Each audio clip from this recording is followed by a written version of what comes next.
Сейчас прошло первое предварительное заседание по поводу снятия меня с предвыборной кампании, начало которой вот уже заложено. Я получил удостоверение, оно у меня с собой. Между тем,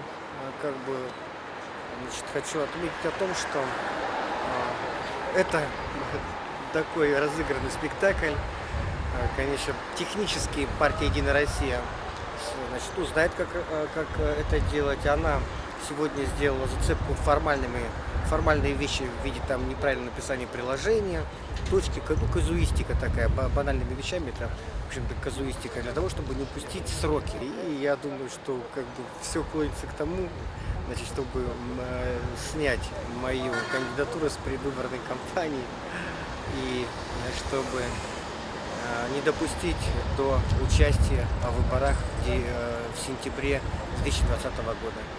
А это подтверждается высказываниями, требованиями, неправомерными требованиями дополнительными и склонением к тому, чтобы настаивать и поддерживать сторону «Единой России». Я говорю, не оговариваюсь «Единой России», потому что даже представитель истца прямо делает ссылку о том, что она представляет интересы «Единой России». И тогда ответные действия какие будут дальнейшие?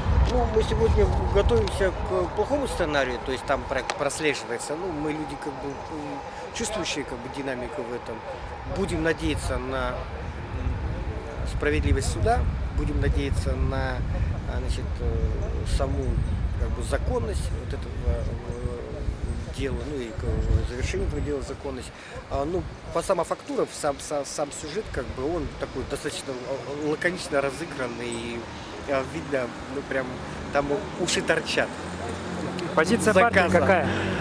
«Справедливая Россия», какая позиция партии? Позиция не сдавать меня, конечно, и территориальная избирательная комиссия свою позицию отстаивает, и «Справедливая Россия» со своей стороны отстаивает свою позицию о том, чтобы регистрация осталась. Но, к сожалению, они решают представить партии или кандидатов. Конечную точку жирную ставит, конечно, суд. И я буду надеяться, что у суда хватит воли и силы, чтобы не вестись на это.